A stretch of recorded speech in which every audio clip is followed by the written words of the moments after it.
Today, we're going to look at some advice to find jobs in machine learning. There's a lot of interest for this domain, but it can feel overwhelming considering the level of technical expertise that is usually expected for machine learning engineering roles and the speed at which the domain is changing. So how can you build a career in ML and how do you transition to it? First, it is important to understand that machine learning engineering is not the only position that you can get if you want to work in ML.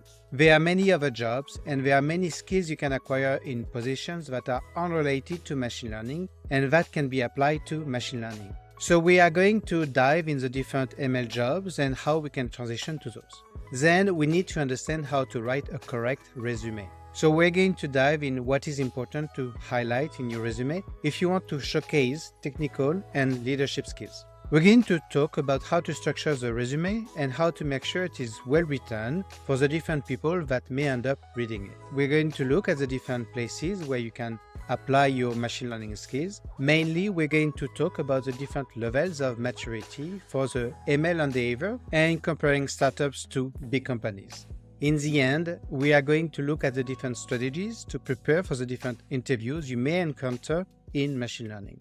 Let's get into it. So let's look at strategies to get a job in machine learning. To get a job in machine learning engineering is not the only way to go. There are many other career paths that can lead you to get a job in machine learning or artificial intelligence. So let's look at the different positions that relate to machine learning. So the first obvious one is machine learning engineering. So the responsibilities is about designing and implementing machine learning applications and systems. It involves creating algorithms, experimenting with models, and deploying machine learning solutions into production environments. The type of technical skills that are usually expected are programming skills and mathematical skills. Machine learning engineers are more heavy on the software engineering side, and it is typical to expect Python, machine learning frameworks like TensorFlow, PyTorch, or Scikit-learn, and to have knowledge about model deployments. Typically, it is expected to have a bachelor, but master and PhDs tend to be preferred. Depending on the country and the time, data scientists and machine learning engineers tend to be confused together. And the two different titles can be used for the same duties depending on the company, the country, or even the time. I'm going to define a data scientist as the one that has the responsibilities to analyze and interpret complex data to help make informed decisions. This includes predictive modeling, statistical analysis, and using machine learning to extract insights from data. Typically, it is expected to have a strong background in statistics as well as programming. The programming is less heavy than on the machine learning engineering side, but still it is important to know at least Python or R to be able to apply to this type of positions. Data scientist can mean many different things. So you can be a data scientist that is specialized in machine learning, or you can be a data scientist that is specialized in data visualization using tools like Tableau or Power BI, or somebody that is specialized in running SQL queries. So when it comes to machine learning, it is typically expected to have some knowledge about the different ML libraries. Usually, it is expected to have a bachelor, but masters and PhDs tend to be preferred. ML engineering and data science are the obvious career paths if you want to do machine learning. But for those positions, it is expected to have high technical knowledge. But there are other jobs where you can participate to building machine learning solutions, but you don't need to be as technical. One example is AI or ML product manager. So the responsibilities are to oversee the development and strategies of ML-based products. This involves coordinating between the technical team and other departments. It is important to understand the market needs and to set the product vision. It is usually expected that you need to have a strong technical background, but you don't need to be an expert like a machine learning engineer. So you need to understand the ML and AI technologies, you need to have excellent project management skills, and the ability to translate complex concepts for non-technical stakeholders. Typically, it is expected to have a bachelor degree. Having a bachelor degree in engineering can be an advantage, And having an MBA can be very beneficial for this type of jobs. You don't need to be a machine learning expert yourself to lead people that are experts. So one career path that can be accessible if you want to dive into machine learning, it is to lead people that are building machine learning solutions. So the responsibilities are to lead and coordinate ML teams to develop and implement machine learning solutions that align with the business goals. This includes project management, setting strategic directions, facilitating collaboration across departments, and ensuring projects are delivered on time within budget. Typically, it is expected to have strong leadership and team management skills. Obviously, it is important to have foundational knowledge of ML and AI technologies. It is very important to have strong project management and communication skills and the ability to bridge technical and business perspectives. Typically, it is expected to have a bachelor degree. It is good to have a bachelor degree that relates to machine learning, like computer science, data science, or something related. And it can be good to have an MBA. Research scientist is another career path. People tend to confuse research scientists with machine learning engineering or data science, but it is very different. Very few companies are able to hire research scientists in machine learning. A research scientist is somebody that conducts advanced research to develop new machine learning techniques and algorithms. It is a type of roles that you find in OpenAI, DeepMind, Google, Meta, in the research teams. This role often focuses on pushing the boundaries of ML and AI through experimentation and innovation. When it comes to the skills, it is where you need to have the most knowledge of machine learning and neural networks. Typically, it is expected to have a publication record in peer-reviewed journals or conferences. Most people in those positions have a PhD in computer science, machine learning, statistics, or some scientific related field. It might be possible to reach this kind of position with just a master, but you will need significant relevant experience. Another position that involves machine learning is a robotics engineer. So this can be a good option if you have mechanical, electrical, or software engineering background.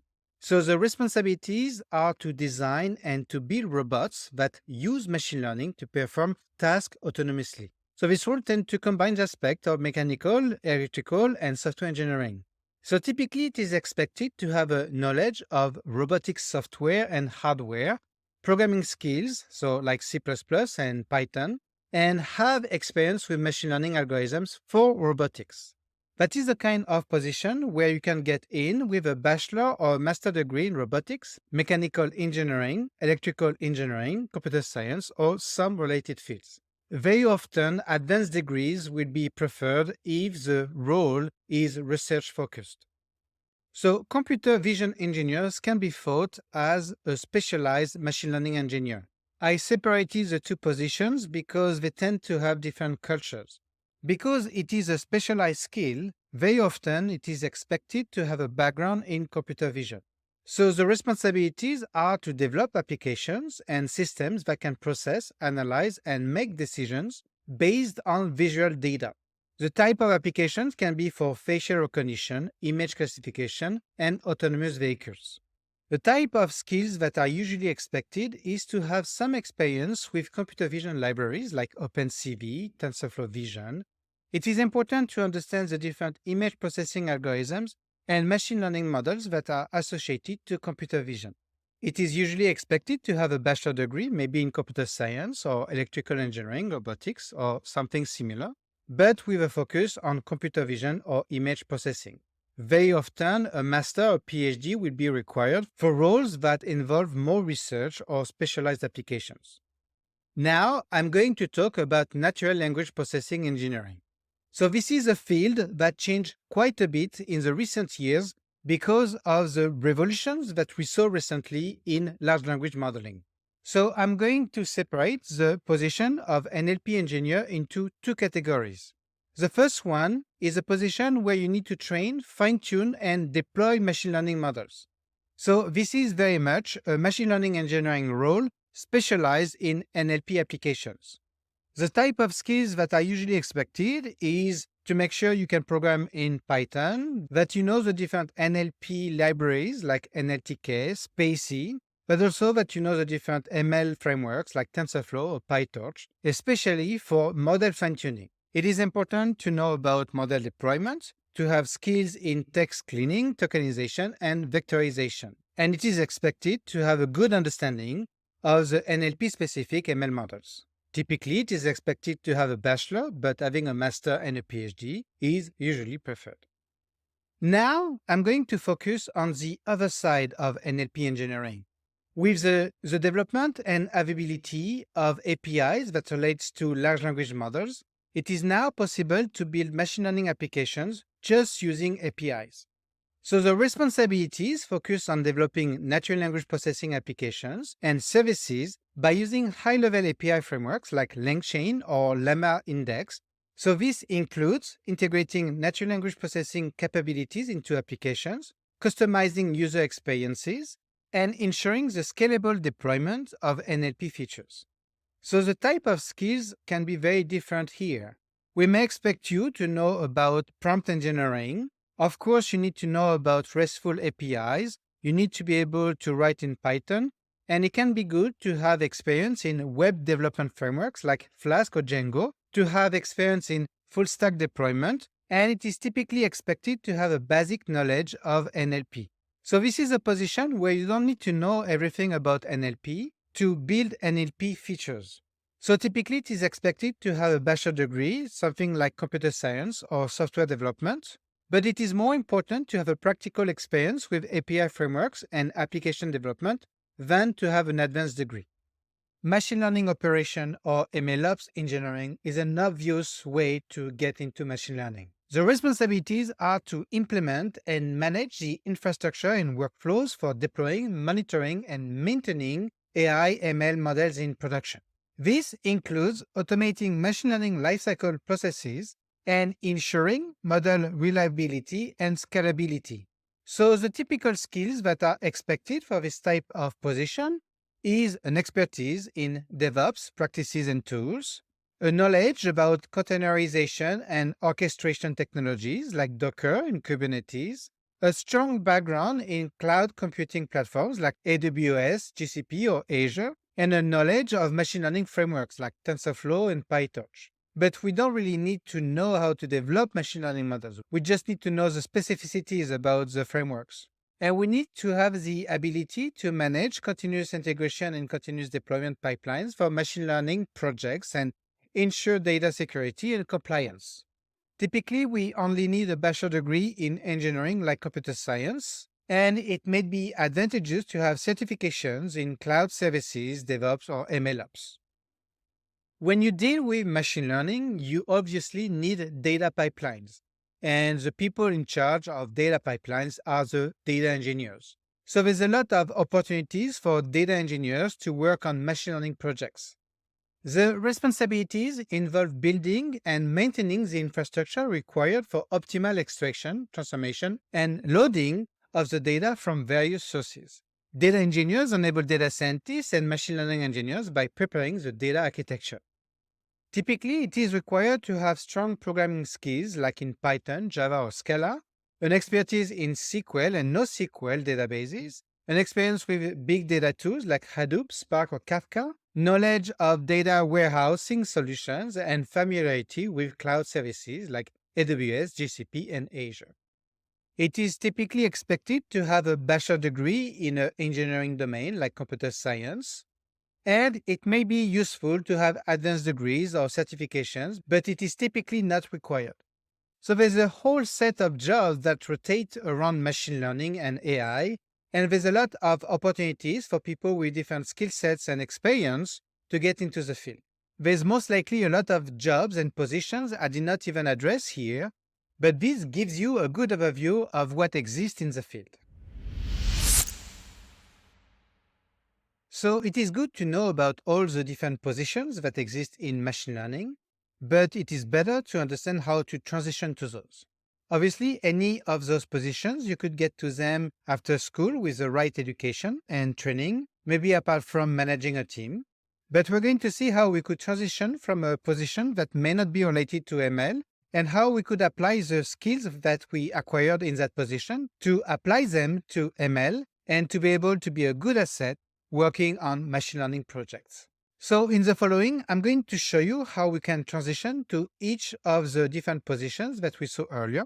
And very often, I'm going to ignore the obvious transitions. So it is easy, for example, to move from machine learning engineering to data science.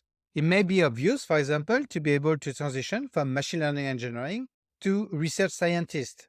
It may be obvious that you could transition from MLOps engineering to machine learning engineering. So there's a lot of obvious transitions that I may ignore in this presentation. So first, we're going to start with machine learning engineering. Obviously, any data scientist could transition to machine learning engineering because data scientists already work with data modeling, statistics, and analytical tools, which are fundamental to machine learning. The transition involves deepening their understanding of machine learning algorithms and possibly gaining more programming experience. If you're a software engineer, it may be more difficult, but it's going to be possible to transition to being a machine learning engineer. Software engineers, especially those familiar with Python, have a strong programming background and problem-solving skills, which can be very crucial for machine learning engineering. The main gap might be in the specific knowledge of machine learning algorithms and data handling techniques. A data analyst may have an experience that might be very similar to a data scientist or even a machine learning engineer. Data analysts have experience in handling data, using statistical tools, and generating insights, which are valuable in machine learning. Transitioning to machine learning engineering would require to acquire more advanced programming skills and in-depth knowledge of machine learning algorithms. Obviously, somebody that has a deep knowledge about how the different data pipelines are structured may become a strong candidate to become a machine learning engineer. Data engineers are proficient in managing and processing large datasets, a crucial skill for machine learning projects. The transition involves learning about machine learning algorithms and model deployment specifics. Business intelligence developers may be a good background to transition to machine learning engineering. BI developers have a good understanding of data and analytics, which can be a foundation for machine learning. They will need to focus on gaining programming skills, especially in Python or R, and learning machine learning algorithms and techniques. Transitioning to become a data scientist might be easier for some positions. For example, a data analyst may have a good background to transition to become a data scientist. Data analysts are skilled in working with data and extract insights, using tools like SQL, Excel, and sometimes Python and R. Transitioning to data science will require deepening their statistical knowledge and learning more advanced machine learning techniques. Obviously, statisticians have the right background to become data scientists. Statisticians have a strong foundation in the mathematical and statistical theories that underpin many data science algorithms. They might need to acquire more programming skills and experience with data science-specific tools and models. Similarly, quantitative analysts may have a good background to become data scientists. Like statisticians, they possess strong mathematical and statistical analysis skills, and their transition would focus on learning more about data manipulation, machine learning algorithms, and programming in Python or R for data science applications. A data engineer would be a good candidate to become a data scientist. Data engineers have a strong grasp of data architectures and how to handle large data sets, which is very beneficial for data science. They will need to focus on statistical analysis, machine learning techniques, and potentially enhancing their programming skills for analysis rather than just data management. A BI developer would be a good candidate to become a data scientist. They understand how to use data to make business decisions, and they are usually proficient in SQL and data visualization tools. They will need to learn more about statistical analysis, programming, data manipulation beyond SQL, and machine learning. Those are obvious transitions, but there might be a lot of other positions that could be considered to become data scientists, as well as machine learning engineers. So now to transition to become an AI or ML product manager. Obviously, somebody that is already a product manager in tech would be a very good candidate to become a product manager specialized in machine learning. Product managers already have experience in managing products, understanding customer needs, and working with cross-functional teams. Transitioning to AI products would mainly require gaining specific knowledge in AI technologies and applications. A software engineer would be a very good candidate to become an AI product manager. Software engineers, especially those who have worked on AI projects, understand the technical challenges involved. Transitioning would require developing product management skills and a broader understanding of business and market dynamics. A business analyst would be a very good candidate to become an AI product manager. Business analysts have a good grasp of market needs and how technology can address those needs. Transitioning to AI product management would require them to deepen their technical understanding of AI and develop product strategy skills. A technical project manager could be a good candidate to become an AI product manager. Technical project managers have experience leading projects and coordinating teams. They will need to focus on gaining deeper understanding of AI technologies and sharpening their product strategy and market analysis skills. You could imagine UX and UI designers to be very good candidates to become AI product managers. UX and UI designers understand the importance of user experience in product development, so transitioning would involve acquiring a deeper technical knowledge of AI ML and developing skills in product management and strategy. Again, you could potentially transition to becoming an AI or ML product manager from many other different positions, but here I simplified it to 5 other positions. There would be many different types of people that could manage teams that would involve ML. For example, a technical project manager would be a good candidate to become somebody that manage a team that involve building machine learning solutions. They are already skilled in managing projects and leading teams. Technical project managers need to deepen their understanding of ML and AI technologies and methodologies specific to ML projects to transition effectively. When it comes to managing a team that involve building machine learning solutions, there are other technical skills that are involved besides machine learning. For example, within that team, there could be data engineers, there could be software engineers, there could be MLOps engineers.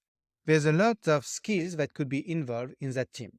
So somebody with a software engineering background would be a very good candidate to manage a team that involves building machine learning solutions. Software engineers, especially those with experience in AI or ML projects, have the technical background necessary for managing ML teams, and the main challenge is to develop leadership skills and a strategic vision for ML projects. A product manager is obviously somebody that is well positioned to become somebody that manages ML teams. Product managers have experience with leading cross-functional teams and managing products from concept to launch. Transitioning to managing ML teams requires a deeper technical understanding of ML and data science principles. So, like we said, within the ML teams, there may be some data engineers, and there might be a lot of work that relate to data infrastructures. So, a data engineer could be a good candidate to become somebody that manages a team that build machine learning solutions. Data engineers have a solid understanding of data infrastructure, which is crucial for ML projects. And to manage ML teams, they would need to broaden their knowledge of machine learning algorithms and develop leadership and project management skills. A business analyst could be somebody that is well positioned to become a manager of an ML team. Business analysts understand how to translate business needs into technical requirements. Transitioning to managing ML teams would involve gaining a deeper technical understanding of ML technologies and developing strong leadership skills. Obviously, you could transition from many other positions and become somebody that manages teams that build machine learning solutions. Becoming a research scientist might be the most difficult out of all the positions that we saw so far. It usually requires to have a PhD in the specific field you're doing research, and it might be difficult to transition from a position that might be less technical or less expert. So obviously, somebody that is an academic researcher would have an easier time transitioning to becoming a research scientist in a company. Researchers in quantitative and computational fields have the research skills and theoretical background. Transitioning to ML research might require specific study in machine learning and artificial intelligence. You could obviously transition from other ML roles. So I ignored it in the other slides, But here I feel that the relationship between the other ML roles and becoming a research scientist is stronger. So, for example, data scientists already possess a strong foundation in statistics, machine learning, and data analysis. Transitioning to research will involve focusing more on theoretical aspects, conducting original research, and possibly obtaining further academic qualifications. ML engineers have practical experience in applying machine learning algorithms. Transitioning to a research scientist role will require enhancing their theoretical understanding and research methodologies. It is not rare that somebody that is an ML engineer has already a PhD in the field and is already very qualified to become a research scientist. So somebody that is a software engineer and that had some focus on ML and AI projects have a solid programming background and understanding of machine learning frameworks. They would need to deepen their theoretical knowledge and gain experience in conducting scientific research. Again, research scientist might be the most difficult position to transition to. So make sure that you want it before you actually put the effort into transitioning. Robotics engineering might be a good opportunity for people that have a different engineering background. For example, people with mechanical engineering background may be good candidates to become robotics engineers. Mechanical engineers have a solid understanding of the design and manufacturing of mechanical systems, which are crucial for robotics. Transitioning would involve gaining more knowledge in electronics, computer science, and programming specific to robotics applications. Similarly, an electrical engineer would have a good chance to become a robotics engineer. So, electrical engineers possess essential knowledge in electronics and circuit design, which are vital for developing robotic systems.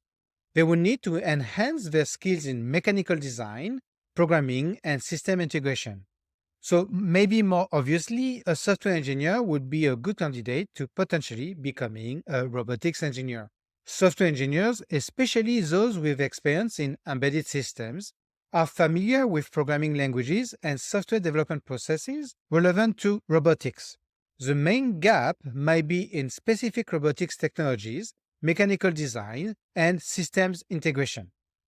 So software engineers with more ML background, like maybe a machine learning engineer, would be a good candidate to become a robotics engineer. So these professionals have experience with software development and might have specialized in areas of AI and ML that are applicable to autonomous and intelligent robotic systems. The transition involves applying their software and algorithmic development skills to the field of robotics, which also requires knowledge in mechanics, electronics, and a comprehensive understanding of robotic systems. People with control systems engineering background may be good candidates to become robotics engineers. Control system engineers have expertise in designing and analyzing systems control, which is directly applicable to robotics. They might need additional training in mechanical design, programming, and practical robotics technologies. So I would consider a computer vision engineer to be a specialized machine learning engineer. There are a lot of additional technical skills that relate to imaging that will need to be learned if you want to become a computer vision engineer compared to a machine learning engineer. So obviously it would not be too hard for a machine learning engineer to specialize in computer vision. So now let's consider software engineering. A software engineer would be a good candidate to become a computer vision engineer. They have strong programming skills that are essential for computer vision engineering. Experience in Python or C++, along with a foundational understanding of AI ML principles, can facilitate a smooth transition by learning specific computer vision techniques and libraries. An embedded systems engineer may be a good candidate to become a computer vision engineer. The experience with hardware and real-time processing systems is valuable, especially for computer vision applications in robotics or IoT. They will need to acquire more in-depth knowledge of machine learning and computer vision algorithms. Obviously, somebody that is a robotics engineer could transition to becoming a computer vision engineer. So they have familiarity with sensors, including cameras and some level of software development. So transitioning would involve focusing on the software side, particularly machine learning models for image processing and analysis. An electrical engineer could consider becoming a computer vision engineer. They have understanding of digital signal processing which is beneficial for computer vision tasks. Transitioning requires learning more about image processing, algorithms, machine learning, and gaining proficiency in relevant programming languages. I would add to this people that are academic researchers. They have strong analytical skills and potentially some experience with computational models. Transitioning to computer vision engineering roles would require practical software development skills and specific knowledge in computer vision and machine learning. Specifically for research scientist roles that involve computer visions, being an academic researcher may ease the transition. So now let's consider NLP engineers. So NLP engineers are specialized machine learning engineers. So obviously somebody that is already a machine learning engineer could specialize and become an NLP engineer. Now, as for machine learning engineering, a software engineer could be a good candidate to become an NLP engineer. They have strong programming skills and experience with software development best practices. If they have worked on ML projects, transitioning to NLP would involve gaining specific knowledge in NLP methodologies and language model deployment. Somebody that is a computational linguist could be a good candidate to become an NLP engineer. They have a deep understanding of language and linguistics, which is crucial for NLP. They might need to enhance their technical skills, particularly in machine learning models, training and deployment, and gain proficiency with modern NLP frameworks. Obviously, somebody that is a research scientist in the domain of AI ML could be a good candidate to transition to becoming an NLP engineer. We have the strong foundation in AI and machine learning, including theoretical knowledge that can be applied to NLP. Transitioning would require practical experience with NLP libraries and frameworks, and focusing on applied aspects like model fine-tunings and deployment. A data analyst, like for machine learning engineering, could be a good transition to becoming an NLP engineer. They have analytical skills and experience with data manipulation and visualization, and possibly some scripting experience in Python. They will need significant upskilling in machine learning, NLP theory, and practice, as well as experience with NLP frameworks.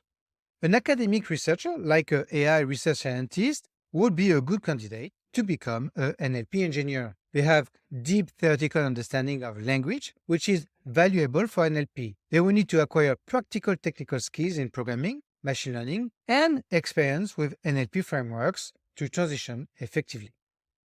Now, let's move to NLP engineers, but those that are specialized in using APIs. It might be the same position names in some companies, but it is a completely different skill set. So software engineers will be very good candidate when it comes to becoming NLP engineers that use APIs. They are already proficient in programming and familiar with the concept of API integration, which are crucial for working with frameworks like LangChain and LlamaIndex. Transitioning would involve focusing on NLP-specific applications and learning the nuances of these particular frameworks. Web developers might be good candidates to become NLP engineers when it comes to using APIs. They are familiar with developing web applications and integrating various APIs. Transitioning would require gaining specific knowledge in natural language processing and learning how to effectively use NLP API frameworks like LangChain and LlamaIndex in web applications. Data analysts could have the skills to utilize APIs to build NLP applications. They possess the skills in data manipulation and analysis, often including scripting abilities. Transitioning would involve learning more about NLP concepts and focusing on acquiring technical skills for API integration and application development. You could imagine that a technical product manager could transition to becoming somebody that utilizes APIs. They understand product development cycles and user requirements with some technical backgrounds.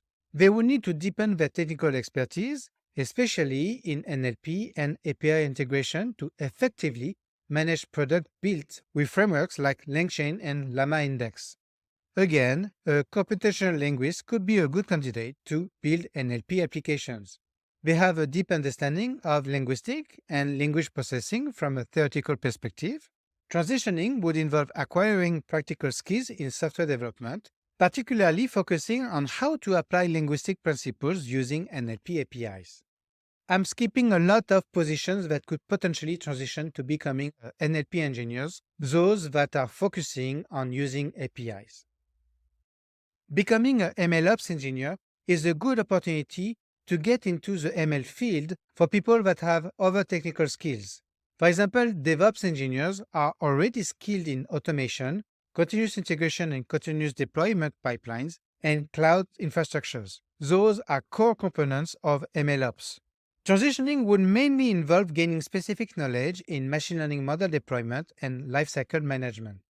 MLOps is a good opportunity for a software engineer to get into machine learning.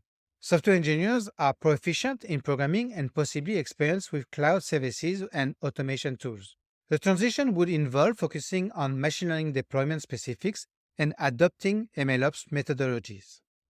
Similarly, MLOps could be a good opportunity for data engineers to transition to machine learning. They are already skilled in managing and processing data pipelines, which are crucial for feeding data to ML models in production. Transitioning would involve learning about ML model deployment, monitoring, and the automation aspects of MLOps. A cloud engineer is well positioned to becoming a MLOps engineer. They have expertise in cloud infrastructure and services, which are often used for deploying and scaling ML models. Transitioning would involve learning about machine learning workflows and how to apply DevOps practices to ML projects. System administrators would be well positioned to become MLOps engineers. They have experience in managing servers and networks with some automation skills.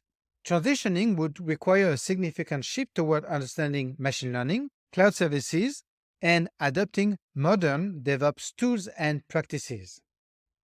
There are many data engineers that are specialized for ML applications. Being a data engineer that is specialized on ML infrastructures is almost his own job. Obviously, if you're already a data engineer specialized in other type of data infrastructure, it will be an easy opportunity to becoming somebody working on ML projects. They are already proficient in data architectures, ETL processes, and database management. Transitioning to focus on ML would require learning about specific ML data needs, such as feature engineering and data pipelines for ML models. Becoming a data engineer specialized on ML applications is a good opportunity for software engineers that want to transition to machine learning. They are already familiar with programming, algorithms, and possibly some database management. Transitioning would involve gaining specialized knowledge in data processing tools like Apache Spark, Hadoop, and understanding the data requirements unique to ML projects. Database administrators could become data engineers that are specialized in machine learning applications. They are skilled in managing databases, but might lack experience with big data technologies and data pipelines for ML.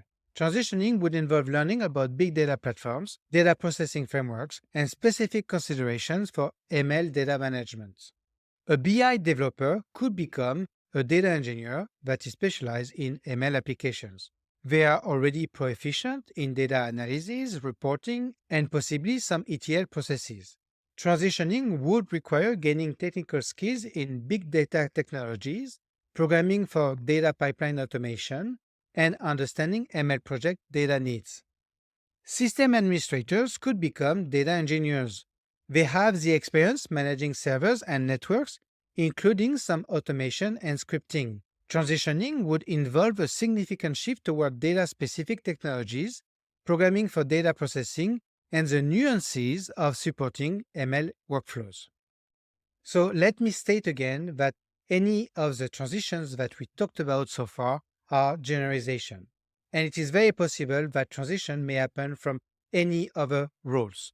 Given the right opportunity and the right effort, I really believe it is possible to achieve everything you want. So you should not let generalization stop yourself from trying to achieve your goals.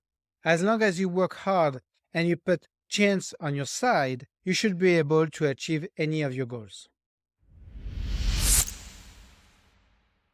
So now let's talk about what is important to have in your resume.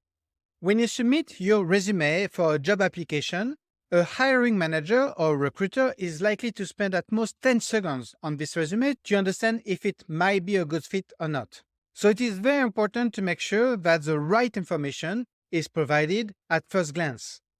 In candidate tracking systems, for a specific job opening, it is not rare to see thousands of applications. And when a recruiter opens a candidate tracking system for a specific job opening, they're going to see thousands of applications. And typically, they need to decide on the ones they're going to look at based on very few information. So, at first glance, a hiring manager or recruiter is going to look at the candidate name. They're going to look at the current job title. So, the job title captures the seniority level. So, you may have senior data scientist, senior machine learning engineer, and it also captures the fit for the position to fill. If you need to fill a position for a machine learning engineer, if the person is already a machine learning engineer, that may be a good fit. Also, they're going to look at the current company. So the current company may capture the specific brand recognition. So if you're coming from Google or if you're coming from another thing, it is going to be well recognized in the tech industry. If they are looking for somebody with a specific domain expertise, they may value the specific industry of your current company. And if the company is well known, they can infer the size of the company and the scope of your responsibilities in your current job. For some jobs, it might be useful to also look at the education. For some positions, they may be very restrictive and request some level of education, like a master or a PhD. And also, part of the education, there's a brand recognition. If you're coming from Harvard, this is a well known brand, and people are going to value this kind of education. So, based on those four informations, the recruiter or a hiring manager may quickly be able to decide if they are going to dive deeper into your resume. So, you need to make sure that your resume can quickly grab the attention of the reader and provide those information quickly. So let's look, for example, at my resume. I modified a bit my resume to adapt it to this presentation, but let's see how I can provide the different information that a hiring manager may be looking for very quickly. Very often, people are going to tell you that it is important to have a resume that is one page and not more. While this may be true, what is really important is to make sure that the right information is contained in the first half of your first page. The rest of the resume may not even be read. So it is important that most of the relevant information is going to be contained within the first half of the first page. So let's look at this first half of this resume. You can see that there is my name. You can see that I make it obvious what is my current job title. It is written in my work experience as well as at the top of my resume. You can see the name of my company twice. It is at the top of my resume, but it is also in the first job experience, in my work experience. And I also provide the information related to the education. So they don't even need to dig deeper in my resume to understand that I have a PhD. So already I provided all the information that may be interesting for them to continue to read my resume further. Looking at a LinkedIn profile is a very similar thing. The way a LinkedIn profile is presented, at the top, you're going to see the name of the person. You're going to see the job title, the current job title. You're going to see the company name, and you're going to see the education. They even provide the logo of the company and the university, which provide an additional way to recognize the brand. So a LinkedIn profile is designed to provide those information very quickly for people to decide if they want to dig deeper into your profile. Additionally to a resume, you will find on a LinkedIn profile a profile picture. So it is very important to have a profile picture. And within that profile picture, you need to be able to display confidence, professionalism, and a positive attitude. When we look at your picture, we need to have a quick positive feeling about how you look in this picture. So once you provided the right information in your resume to provide a desire to read your resume further, you need to make sure that what is written in your resume is exciting for the people reading it. Readers of your resume are likely to try to understand what type of engineer you are. There are two main axes that make an engineer skilled. They are the technical skills and the soft skills. On the technical side, you have things like programming and software development. You have machine learning depth, you have mathematics and statistics, you have big data technologies, and model deployment and MLOps. On the soft side, the soft skills are proxy to understand if you can be a good leader. Do you have leadership skills? Do you have the skills to get the teams to collaborate? Do you have good communication skills? Do you have a strategic thinking? Are you focused on execution? Can you adapt to the difficulties that comes during the project? Those are soft skills that capture how good of a leader you may be and how likely you may be to lead a project to success. So intuitively, when you read a resume, you're trying to match a candidate to a specific position in that graph. Obviously, there are additional skills that I'm ignoring here, but those are the two important ones. So you want to understand if the engineer might be a good leader, and you want to understand the level of technical skills that this candidate may have. And when you read a resume, you're trying to extract the right information to make a good guess about this. So if you're guessing that a candidate has a low level of leadership and a low level of technical skills, then you're going to assume that a person is a junior engineer. He may be an emerging talent, but right now the candidate does not appear to be very skilled. Somebody that has a high level of technical skills, but is understood to have low leadership skills, may be categorized as a specialist or an expert engineer. The candidate may be good in working on his own, but may not be great in working with other people. Somebody that has low technical skills but high leadership skills might be somebody that is more of a non-technical or strategic leader. That might be useful if you're looking for a product manager or even somebody that can lead a team, but if you need somebody that can be a good engineer, that may not be great. If the resume highlights technical skills and leadership skills, you're going to infer that the candidate may be a good candidate for a technical lead or an engineering manager position. So depending on how you describe yourself on your resume, people are going to make quick judgment calls in trying to assume what type of leader or technical expert you may be. So let's look at a couple of examples of the descriptions of the responsibilities that a candidate may have had in the current company. So again, the current job is going to be the one that is going to be the most looked at when it comes to reading a resume. So it is important to give a lot of care to the first position that appears on the resume. So let's look at this example. So the job title is machine learning engineer at a specific company. So the person described his duties as contributed to the development and refinement of machine learning models at this specific company. So contributing means that they worked with other people. In the way it is described, they don't seem to have influenced the decision to develop those models. So it seems like the person is following the lead of somebody. They focused on improving accuracy and efficiency. It seems that the person is describing something that is important to focus on in a homework, not in a company. In a company, you care about business metrics, not the metrics that are meant to measure the improvement of your models. They assisted in the deployment of a predictive analytical tool. So assisted is somebody that helped, it's not somebody that led the deployment. So there's a lot of words that indicate that the person followed the lead of somebody else and just followed instructions on what to do. They provided some business metrics, which is good. The person describes how they gain proficiency in Python, TensorFlow, and cloud computing services. That means that prior to that job, they didn't have this proficiency. So this captures a very junior engineer. They just gain the skills, they may not have a lot of experience. They are focusing a lot on the learning aspect instead of the execution.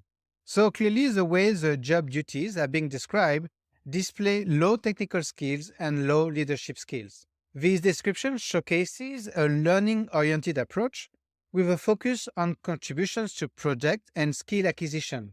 So the fact to highlight assistance in deployment, the proficiency gain in key technologies, and the contributions to team goals without leading the project directly really captures the information that the candidate is of entry level or a junior engineer.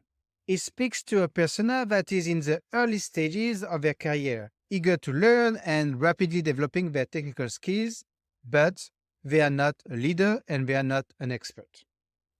So let's look at the description of these job responsibilities. They specialize in deep learning and natural language processing at this company, developing state-of-the-art models that enhance the core product capabilities. The person is really pushing the fact that he develops state-of-the-art models. That means that the person seems to be an expert in what he's talking about. They published 2 papers in top-tier AI conferences on innovative approaches to model training that minimize computational resource without sacrificing performance. So clearly the person is highlighting the fact that he is an expert. He published papers, which is something that only experts can do. He led the technical design and implementation of an AI-driven recommendation system. So he led the technical design. That means that he led the way to design the technical aspect of that product. He's not really talking about the way he led the teams. He's talking about the way he led the technical aspect of the product. So clearly the person is displaying a high level of technical skills, but not really a high level in leadership. Actually, the way the duties are described, they display a low level of leadership skills. He's focusing on deep specialization in areas like deep learning and NLP, innovation model training approaches, and significant contributions to the field through publications. So this description aligns with an expert engineer persona. It portrays a candidate who not only excels in their technical niche, but also contributes in advancing the field. The mention of leading the technical design of major projects underscore their roles as a key technical contributor or specialist within their domain, rather than a broad-based leader or manager.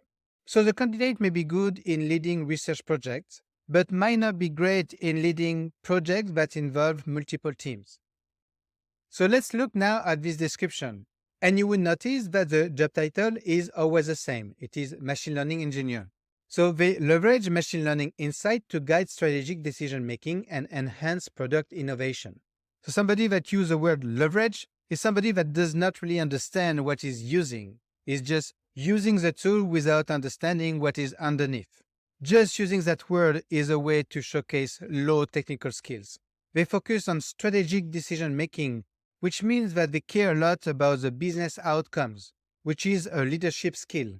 They led cross-functional teams in integrating AI capabilities. That means that the person is familiar with leading people. The person understands how to deal with multiple teams and different skill sets. And the person focuses on business metrics and a timeline, which is important to deliver impact in a timely fashion. So the person goes further in describing how they acted as a bridge between the technical teams and the executive management to ensure alignment with corporate objectives. The person is clearly very good at dealing with people and at leading projects when it comes to the different people and when it comes to delivering impact for the business. But the description highlights poor technical skills. So we have a display of low technical skills and high leadership skills. This description focuses on strategic impact and leadership beyond the technical aspects of machine learning. It highlights the candidate's ability to leverage ML insights for strategic business decisions, lead cross-functional teams, and facilitate the integration of AI with corporate objectives. The emphasis on improving user engagement and driving AI adoption across business processes showcases a broader vision and strategic thinking. So this is characteristic of a leader who can navigate both technical business landscape without needing to delve into the technical specifics. So now let's look at this job description. Again, this is a machine learning engineer. Oversaw the machine learning team at company directing project initiative from conception to deployment with a keen focus on scalable solutions. So oversaw the machine learning team. That means the person has been in charge of people when it comes to leading projects. The concept of project initiatives capture a business acumen. The fact that he's talking about scalable solutions capture a focus on technical aspects. He mentored junior engineers, that is a leadership skill. He fostered a collaborative environment, that is a leadership skill. This accelerated the team's delivery speed by 30%. He focuses on timelines, which is a leadership skill. He designed and implemented a robust ML pipeline that reduced model training time by 50%. So design and implementing means that the person is a technical person. He's pushing the idea that the pipeline was robust, which is an important characteristic when it comes to getting a product that is useful for the business. He's focusing on impact that are technical and how this technical aspect impacted the business, because lower training times means that you can deliver faster. He's focusing again on the ability of the team to rapidly iterate and deploy AI model in production environments. He's talking about the team, which is a leadership aspect, and he's talking about production environment, which is important for business delivery, and is able to link the technical aspect of model training to business outcomes. So clearly this description captures technical skills and leadership skills. So we have a display of high technical skills and high leadership skills within this description. He emphasized here on the technical oversight, the team leadership, and process improvement, signaling a role that is hands-on with technology while also managing a team. He mentioned mentoring, accelerating delivery speed, and implementing a robust ML pipelines, which indicate a blend of technical mastery and leadership. This persona is responsible for guiding the technical direction and ensuring the team's productivity and growth, indicative of someone who leads by example in both technical and managerial capacities. So you see that we saw 4 different job descriptions with the same job title and very possibly the same duties. But the way the duties were described captured more or less leadership and technical skills. So when you write a resume, it is very important that in the way you write the description of your duties, you highlight the different skills that you want the people to understand you have. Very often, if you want to become a machine learning engineer, it is better to display high technical skills and high leadership skills, because somebody that has high technical skills is somebody that can lead projects in the details. But somebody that has high leadership skills is somebody that can grow into becoming a key player in the team and the company. Nowadays, anybody is going to put machine learning engineer or data scientist on their resume. So when you're a hiring manager and you read a resume, you want to understand through the description of the different responsibilities the level of the technical expertise of this candidate. When you are describing that you deploy models, it is unclear that you actually deploy models that are logistic regressions or if you deploy models that are deep learning models. And sometimes a model may not even mean machine learning models. So it is important to be a bit more specific when you describe the different technicities of the models that you've been using in your job. So is the ML engineer a logistic regression ML engineer or a PyTorch ML engineer? So when you read the description of the job responsibilities of a candidate, you're trying to quickly understand if the candidate has the right expertise to work in this new position. If somebody spent 5 years deploying logistic regression, the person may not be good at deploying deep learning models. The opposite might be true. Somebody that has been deploying PyTorch model may be good at deploying logistic regression models, but the person that has been working on very big models may not be excited in reverting to work on very simple models. So it might not be even a good fit to work on something that may be too simple for that person. This is somewhat similar with data science. Data science means anything these days. So you can have a data scientist that is specialized in Tableau, so in data visualization, or you could have a data scientist that is specialized in machine learning. But by just reading the job title, you don't know what type of data scientist that person may be. So you need to make sure that you capture that in the description of your job responsibilities. The hiring manager needs to be able to quickly distinguish is a data scientist, is a Tableau data scientist, or ML data scientist. So let's look, for example, at this description. So this is a vague description of somebody that deployed machine learning models for customer segmentation. So as a hiring manager, you're trying to understand what this means. A more precise description could be implemented logistic regression for customer segmentation using Python scikit-learn, improving marketing targeting by 20%. So we have the same description, but it is a bit less vague. The person used keywords like logistic regression, Python, and scikit-learn. So we understand a bit better what type of machine learning engineer this candidate might be. Another way to be more accurate in the way to describe this job duty is this one. Led a deep learning project for customer segmentation using TensorFlow and Keras, boosting campaign precision by 40% and deploying models with Docker and TensorFlow serving on GCP. So here clearly the candidate gave a lot of keywords: deep learning, TensorFlow, Keras, Docker, TensorFlow serving, and GCP.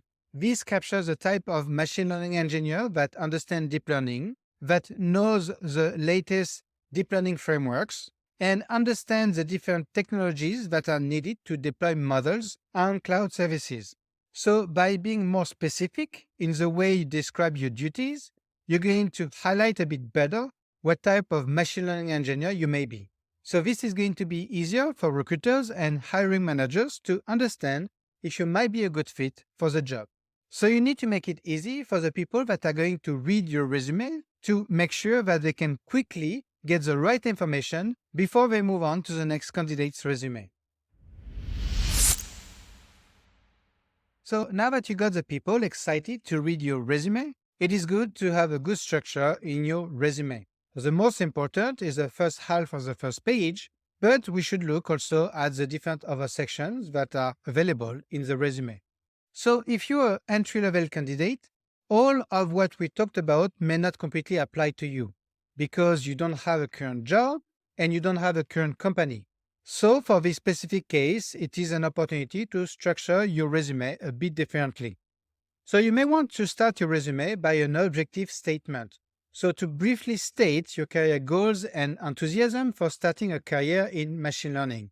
So this may give you an opportunity to put some additional keywords at the top of your resume. When you're coming out of school, the only thing that you may have on your resume is your education. So make it clear that on the education side, you're a good fit. If you're coming from a good university or if you have an advanced degree, that's the right time to put it. If you're coming from Harvard, for example, this is a good brand recognition and it needs to be clearly stated at the top of your resume. If you're coming from an engineering degree, make sure to make it clear. This way is going to be easier for people to understand that you may be a good fit for something like machine learning. So good degrees to have is obviously computer science. Maybe you may be specialized in machine learning. You might be specialized in statistics. All of those things is good to have at the top of your resume if you're just coming out of school. Then list the different skills that you may have. Make sure that you highlight the programming languages and the tools and technologies that relate to the job you're applying to. This is a good opportunity to put relevant keywords at the top of your resume. If somebody is displaying the wrong programming languages to apply to machine learning jobs, this is going to be a clear no from the hiring manager. So make sure that you list the right programming languages at the top of your resume. You may not have work experience, but you may have internships or part-time roles. So this is a very good opportunity to provide job duties at the top of your resume. Everything that we talked about in the previous slide is something that you can apply here. Make sure that you display the right technical skills and even the right leadership skills in the way you describe your job duties.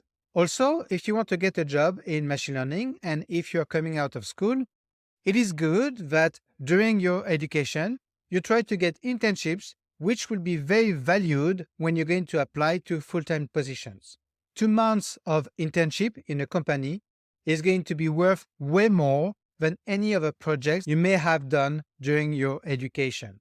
So make sure to try to get those before you graduate. Now that you describe your work experience, well, you can describe the different academic or personal projects that you worked on that were related to machine learning. And this is an additional opportunity to display good technical skills, but also leadership skills, as well as the different keywords that may be related to the different projects you may have. And in the end, this is less important, but you can always put that. You can put the certifications, the courses, the awards and honors, and the different extracurricular activities you may have had during your education. It is an additional opportunity to demonstrate leaderships. So let's say now that you're mid-level or technical lead. So you may want to organize your resume a bit differently, and you may want to start with a professional summary. So a concise overview of the different machine learning experience and the key skills and achievements. So this is a good opportunity to provide a good sense of what type of engineer you may be, if you have leadership skills, and to utilize keywords at the top of your resume. Then the most important thing to display first is the work experience. Work experience beat any type of education you may have, so make sure that you highlight that first before any other education. Focus on leadership roles in project, technical achievements, and impact. Use bullet points to detail your responsibilities and achievements. Then you can list your skills. Skills is another opportunity to display keywords and to provide a better sense of what type of technical skills you may have. Make sure that you list skills that are adapted to the type of jobs you're applying. And then you can list your education. At this point of your career, people are not going to care as much about the academic achievements, so make sure to focus less on coursework and more on advanced degrees or certifications. You can highlight different projects that you worked on, especially those that had a notable impact or involve innovative solutions. And again, you can highlight your certification, courses, awards, and recognitions, and the different professional associations that you may be associated with. So now let's look at senior level or strategic leader. So those positions are maybe director level, managerial positions, so less technical positions. So make sure to provide an executive summary. Again, this is a good opportunity to display keywords and capture the type of leader that you may be. So make sure to highlight the leadership roles and strategic contributions that you had when it comes to machine learning and AI. Then focus on the work experience. Again, this is the most important. Prioritize leadership positions, strategic initiatives that you led, and the tangible impact of your work. Highlight your role in mentoring and team building. This is what will give a better sense of how much of a leader you may be. Here we're going to focus less on education and more on high impact projects. So you can move up the key project to select the high impact project that demonstrates strategic vision and successful execution. You can highlight your skills, so make sure that you focus on the high-level technical skills, leadership capabilities, and strategic planning. This is a good opportunity to highlight the expertise in scaling machine learning operations or integrating AI into business strategies. Then you can list your education. At this point of your career, the education is less important than the key achievement you may have had during your career. And obviously, you can pad your resume with certifications, courses, professional associations, award publications, and patents, etc. Those are less likely to be read, but those may lead to a shinier resume, which might be more exciting for somebody that may read your resume. An additional difficulty with the resume is that you need to be able to write your resume for different readers. There will be different people that need to read your resume and extract value from it. The first reader is the applicant tracking systems. Very often, when you're going to submit your resume is going to be read by an automatic system. It is going to try to see if the keywords that you're using in your resume are relevant for the job position. So this is a tool that is used to track the different applicants and to potentially filter away the resumes that may not be a good fit for the position. Then you have the recruiters or HR people. Recruiters are not experts in your field. So all the keywords that you're going to put in your resume, they're not going to understand them. They're going to be able to see if the keywords you're using are matching the job description, but they are not going to be able to understand to what degree you're an expert. And then you have the hiring managers. Those are the managers that are trying to fill a position in their team. They are very often more expert about the position they're trying to fill, and they're going to be able to understand better if you may be a good fit for the position. In order, you're going through an ATS system, then your resume is going to be read by a recruiter, and then it's going to end up in the hands of the hiring manager. So you need to make sure that your resume can go through all those filters before your resume can be read by the hiring manager. To make sure that your resume is not going to be discarded by the ATS system, it is better to use the ATS-friendly formatting. So use a simple layout like a clean format with standard fonts like Arial or Times New Roman. Avoid headers, footers, or tables that might confuse an ATS.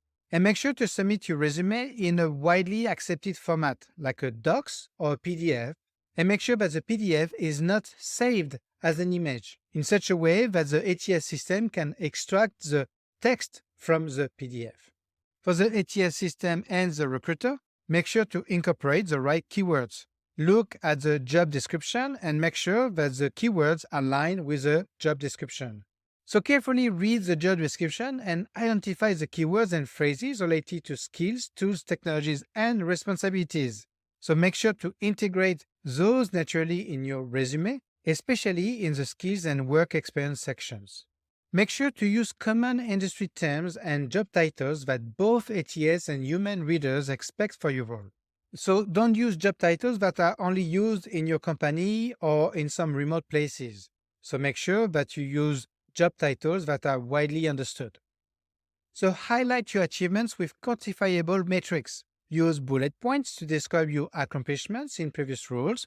Highlight outcomes that can be quantified or measured. This will appeal to hiring managers by demonstrating the tangible impact of your work. Use action verbs like developed, led, improved to start bullet points in your experience section, making your contribution clear and impactful. So ATS are going to focus on technical keywords, but human readers are going to value soft skills. So make sure to include this if it is relevant. Use clear section headings. So organize your resume with a clear conversational section headings. This will help both the ATS and the human readers to quickly find the relevant information.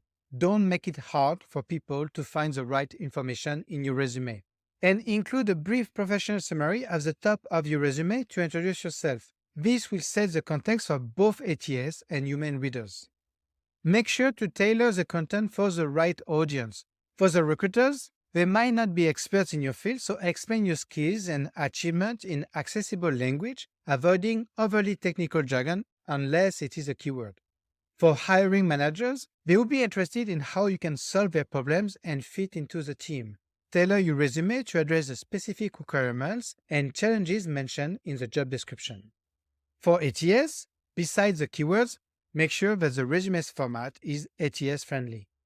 When you wrote your resume, make sure to proofread and test your resume. It is important that your resume is free of spelling and grammatical errors, as these can negatively impact the readability and ATS parsing.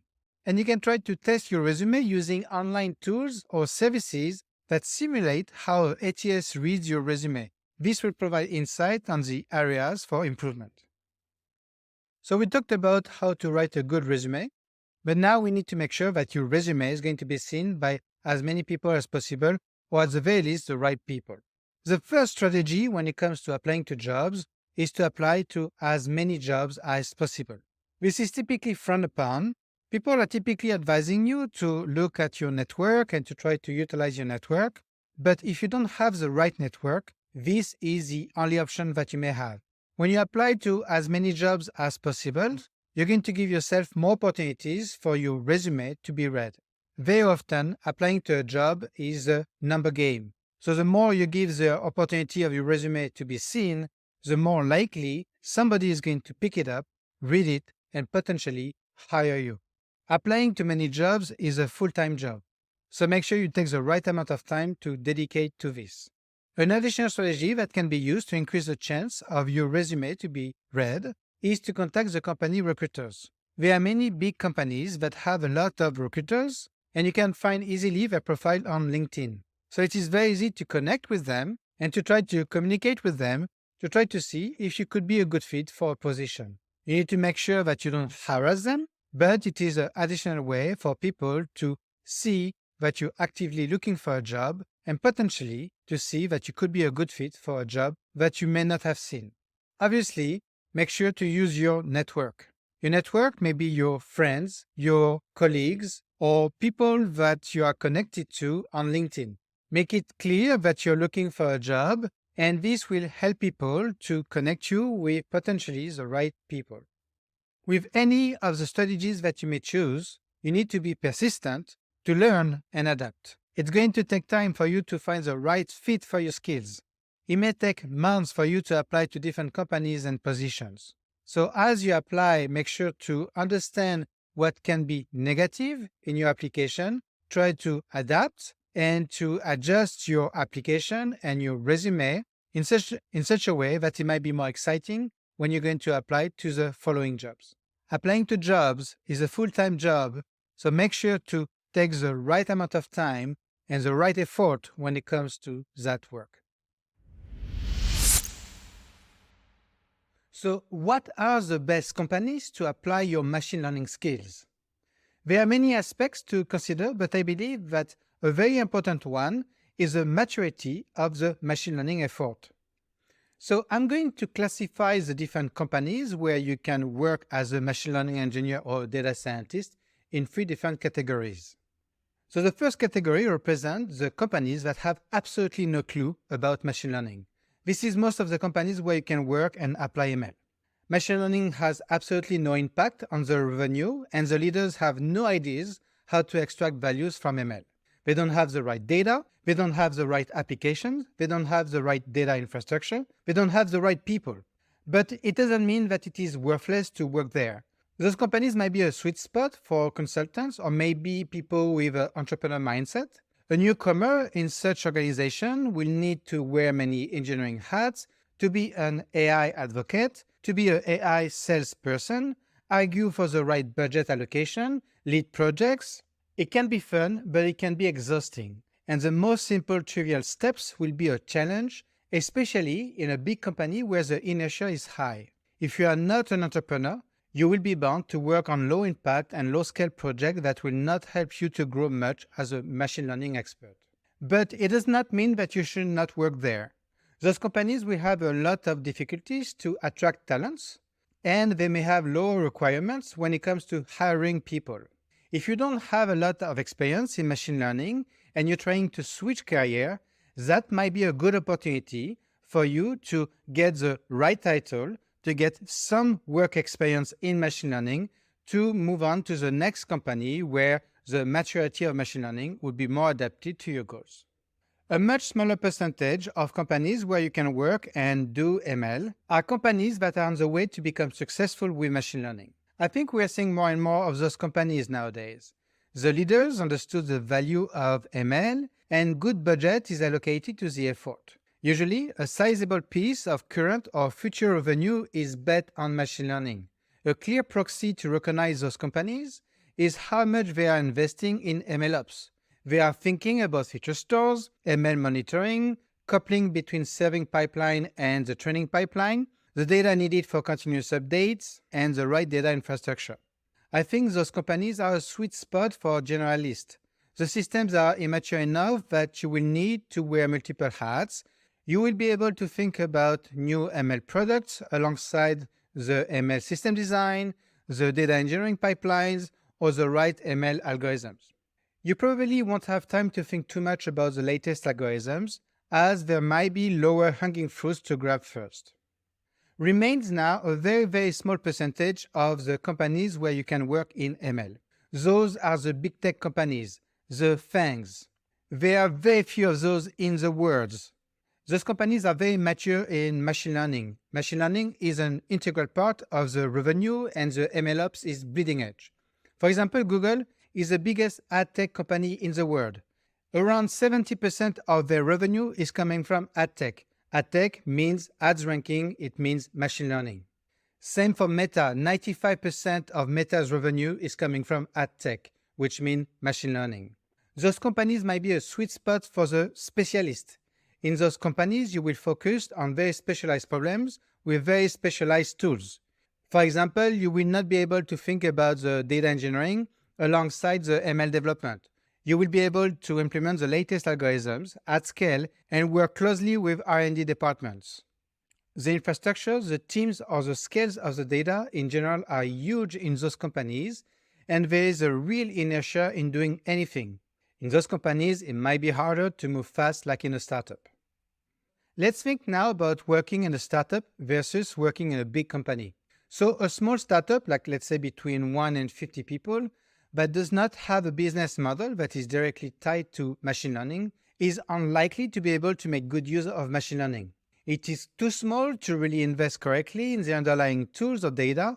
They need to focus on one or two products, and their time and money cannot be cannibalized by an ML effort. They may think that they need ML, but most of the time, the leaders don't have the expertise to really make an educated decision on the subject. In the end, they might need one or even zero model being deployed, but then the ML people end up doing some non-ML analytical work or they get fired. The machine learning and revenue coupling is a strong indicator of a healthy ML practice. If machine learning is not coupled to the revenue, during any financial hardship, the machine learning people will be the first ones to be laid off.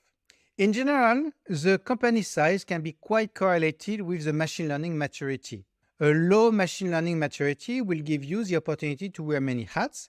You will need to be an ML expert as well as the data analyst, the data engineer, backend engineer, the product manager, the AI advocate, etc.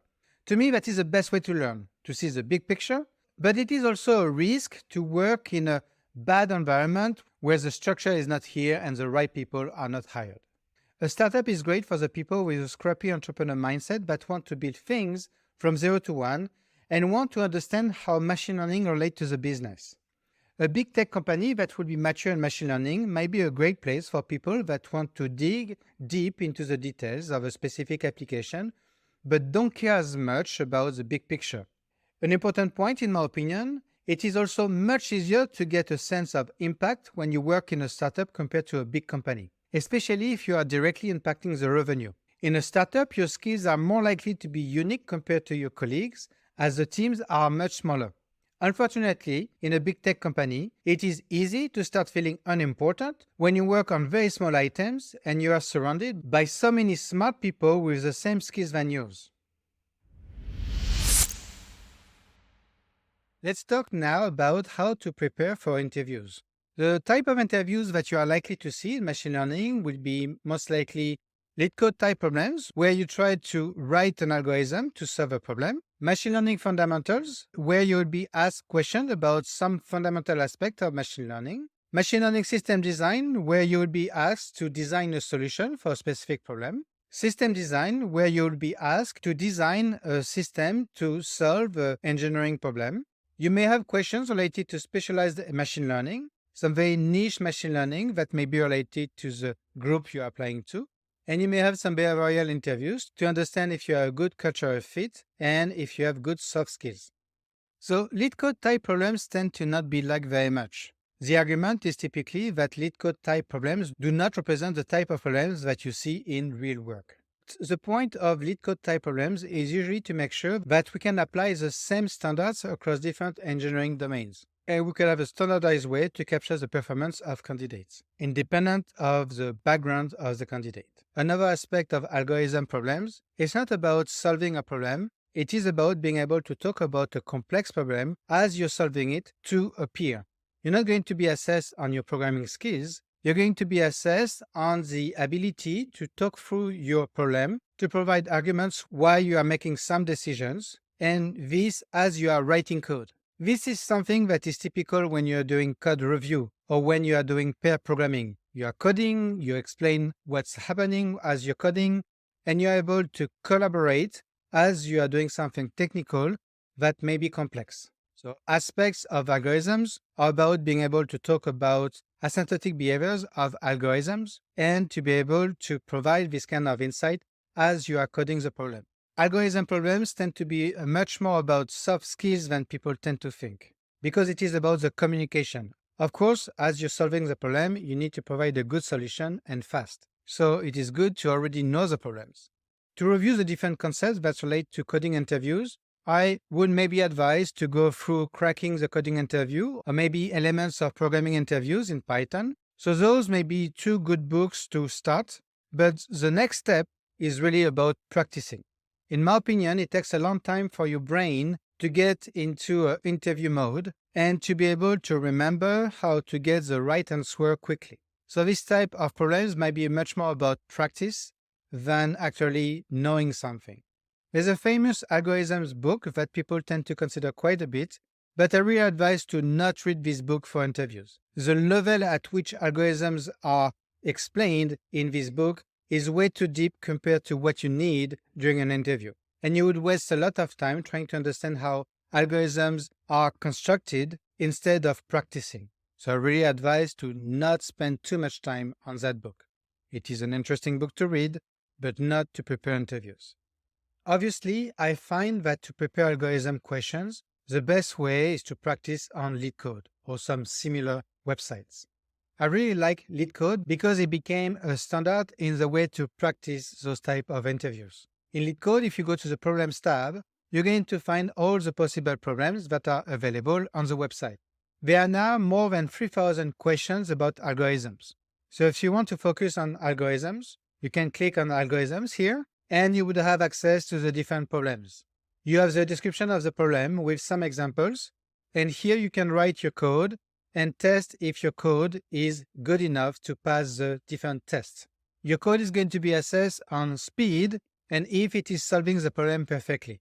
Very often you would find the solutions, you would find the similar questions that relate to that problem, and you would find discussions where you have people that are discussing on how to better solve the problem. I think it is very important to try to solve the problem yourself, and maybe once you find your solution, it might be good to see if you could write a better one. Here you can expand on the different categories that relate to the different algorithms that are available on the website. To understand on what aspect to focus, I would refer back to Cracking the Coding Interview. And here you can go to the different categories, and you need to make sure to be strong on each of the categories that could be expected during an interview. So it is good to make sure that you practice on each of the different categories, and there's not one category that you will be weak on. Here you can see the different algorithms categorized by the different companies where those algorithms were seen during an interview. So if you're preparing to get to a FANG, for example, it is good to focus on looking at the different algorithms that are typically seen in those companies. In LeetCode, the algorithms are categorized by easy, medium, and hard. When you start, make sure that you start by the easy problems, and then that you can move to medium problems, and you can try to get to the hard problems. The typical bar to understand if you are ready to present an interview in a FANG is, are you able to solve 2 medium problems in less than 15 minutes? If you are systematically able to solve 2 medium problems in less than 15 minutes, then you are most likely ready to interview in a FANG. This is typically the minimum level expected. I find very useful to use the interview assessment tools that is available in LeetCode. If you click on it, you're going to see mock assessments. So for example, those are mock phone interviews with Google. So you would find a set of problems, they will be timed, and you will get a grade to understand how well you performed during that interview. Obviously, during those mock interviews, you're not talking, which is something that is done during a real interview. So as you practice those mock phone interviews, I would suggest to practice talking through them as well. So this will give you a good sense if you are ready to interview. By practicing on the mock interviews, you're going to get grades that capture how better you are compared to the other users. So for example, here's a grade that I got when I practice an on-site interview with Facebook. For machine learning fundamentals, I suggest to have a good understanding of traditional machine learning and deep learning. I always suggest to read Elements of Statistical Learning, which is the Bible when it comes to traditional machine learning. One typical book in deep learning is a deep learning book by Goodfellow, Benjo, and Courville. This book might be a bit outdated currently, but I will let you judge on what could be the best book for you when it comes to learning about deep learning. When you will interview for machine learning fundamentals, people are not going to ask you questions about the math. They're going to ask you high level how maybe some algorithms may work, some experimental design to make sure that you are training your models properly, and some strategies or techniques that you may use to develop models. They may ask you some questions about how you would deploy models. I would not consider reinforcement learning to be a machine learning fundamental, but knowing about reinforcement learning may be good for some specialized teams. If you are ever in the situation where you need to know about reinforcement learning, I would advise to read at least one book on the subject. The typical book about reinforcement learning is a reinforcement learning book by Sutton and Bartow. This book is only good for people that really want to become specialized in reinforcement learning. If you want to have some higher understanding on how to apply reinforcement learning with deep learning, it may be better to look at books like Grokking Deep Reinforcement Learning by Miguel Morales or Deep Reinforcement Learning Hands-On. Those books may be good to get a quick overview on the fundamentals on how to apply reinforcement learning with deep learning.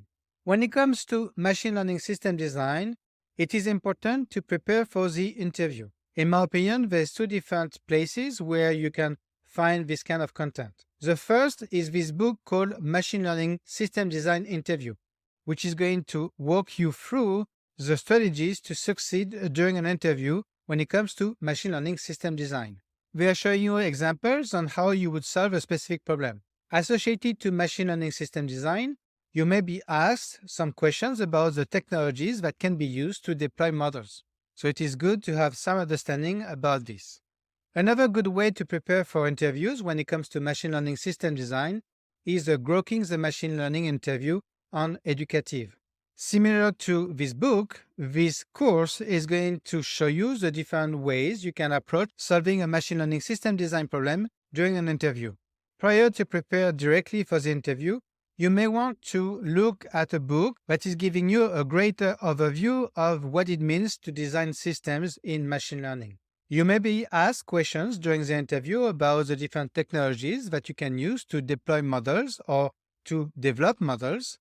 And this book may be a good way to understand how to utilize those technologies. And so prior to the interview, it is important to get a sense of the different technologies that may exist when it comes to deploying or developing. When it comes to system design, in my opinion, the best material you can go through is the System Design Interview books, Volume 1 and Volume 2 by Alex Xu. Those two books will take you through, very much like the Machine Learning System Design Interview, will take you through a mock interview where you will need to solve a problem. They're going to show you the strategy on how to do that effectively during an interview. So I really recommend reading those two books. Prior to reading those two books, I would advise actually going through the book Designing Data-Intensive Applications. This book covers very similar material than the two previous books, but in much more details. The only problem is that this book is not tying the different systems together to understand how you would solve a problem during an interview. So this is a good way to dive deep into the details, where the two previous books are a good way to understand how to tie the different systems that you're going to learn about in this book during an interview. You may get some questions related to some specialized machine learning. So if you want to have a career in machine learning, it is always important to keep up to date on the newest technologies, the newest advancements, the latest algorithms, not to know everything, but to know what exists in the space. To keep up to date, it may be good to read newsletters, blogs, to read the news on LinkedIn, or to read some scientific articles. There are many ways to keep up to date. Just make sure to find a way that works for you. During behavioral interviews, employers are looking to assess how you've handled various situations in the past with the belief that the past behavior is the best predictor for future behavior. The interviewer will be assessing whether you have the skills and competencies required for the job, and these include both hard skills and soft skills like communication and leadership. They're trying to understand your problem-solving abilities, so your ability to identify problems, analyze situations, and come up with effective solutions. The interviewer wants to see if you can approach challenges methodically and creatively. They're going to assess your decision-making process. How you make decisions, especially under pressure, reveals a lot about your judgment, priorities, and values. Employers are interested in the criteria you use to make decisions and how you balance different considerations. The interviewer is going to assess your adaptability and flexibility. The ability to adapt to changing situations and overcome obstacles is highly valued. Your responses can show how flexible you are and how well you can handle unexpected challenges. This type of interview is very good to assess your teamwork and collaboration skills. Regardless of your role, being able to work effectively with others is essential. So employers look for evidence on how well you collaborate, communicate, and contribute to a team success. For roles that involve leading others or managing projects, the interviewer is going to assess your leadership style, how you motivate and guide teams, and how you take initiative to drive results. They're going to assess your work ethic and commitment. Your professional attitude and commitment to your work can be gauged through your past actions. Employers are looking for candidates who are reliable, dedicated, and passionate about what they do. A behavioral interview is a very good place to assess a cultural fit.